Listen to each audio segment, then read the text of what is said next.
Salut les cuistots! Aujourd'hui on va voir comment faire les koulourakia.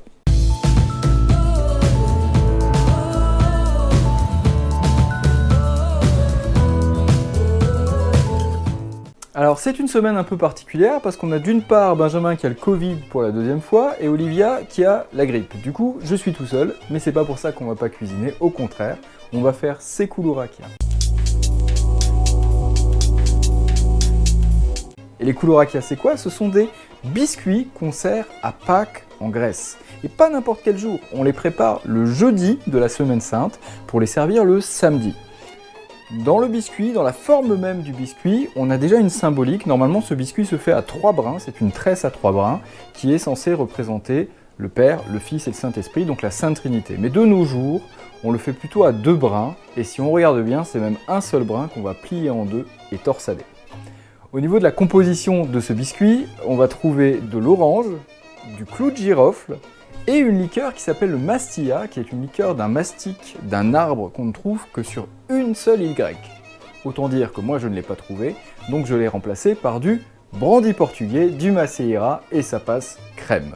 Voyons tout de suite comment on fait les koulourakia.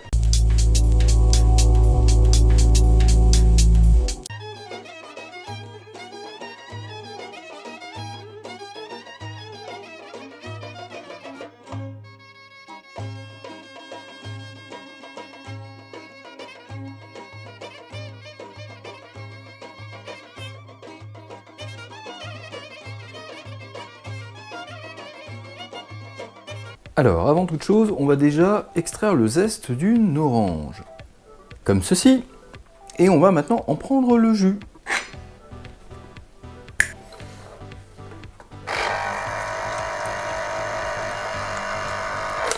Et on va se le garder pour plus tard. Toujours au registre de la préparation, on va se prendre quelques clous de girofle qu'on va venir écraser.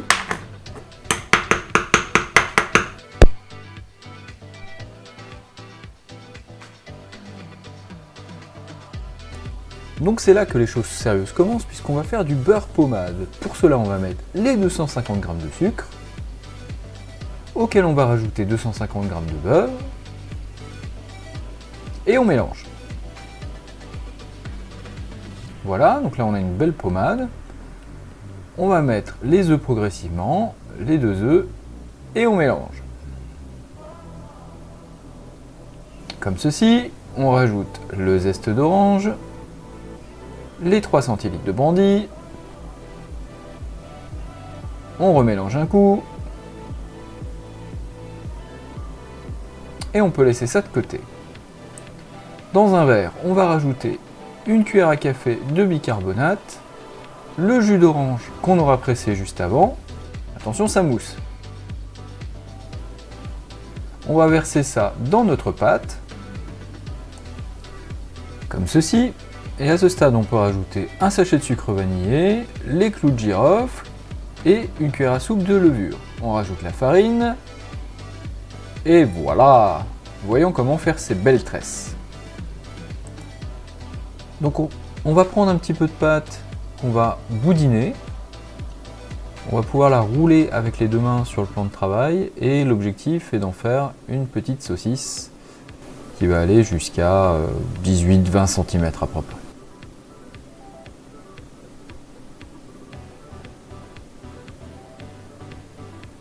Comme ceci, et on va plier en deux, on va venir croiser les extrémités et tourner avec la main gauche les 2 brins en faisant attention qu'ils ne se fissurent pas, parce qu'ils ont tendance à se fissurer dans la longueur, et vers la fin on utilise la main droite pour fermer la tresse,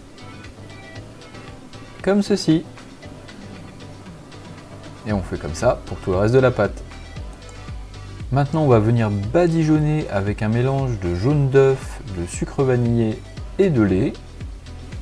On rajoute du sésame, soit doré, soit du sésame noir. Moi je vais mettre un petit peu des deux. Voilà. Et on peut mettre au four pour 30 minutes à 160 degrés.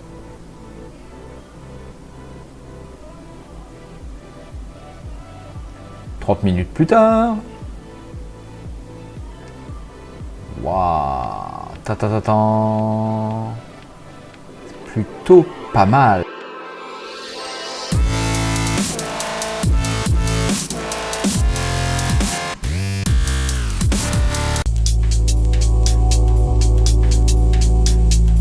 C'est le moment de la séquence.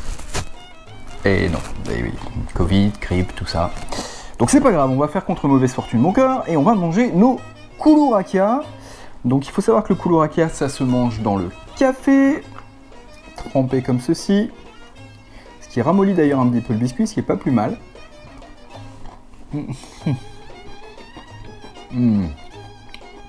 Alors j'en suis à mon 72e déjà, donc j'ai pu le goûter sans le café. C'est déjà très très bon parce qu'on sent mieux les arômes d'orange, de clou de girofle et de brandy. Mais dans le café, ça apporte vraiment quelque chose en plus. C'est juste parfait. C'est un petit peu comme du concentré de vin chaud de Noël dans du gâteau. Avec un côté un peu plus sablé quoi. Donc il n'y a pas grand chose à dire de plus, si ce n'est qu'on refera. Nous, on vous dit, on l'espère, à la semaine prochaine, samedi, 10h, comme d'habitude, sauf s'il y a une exclusivité qui sort avant. D'ici là, passez d'excellentes fêtes de Pâques, ne mangez pas trop de chocolat, portez-vous bien, mangez bien, et à bientôt pour de nouvelles aventures.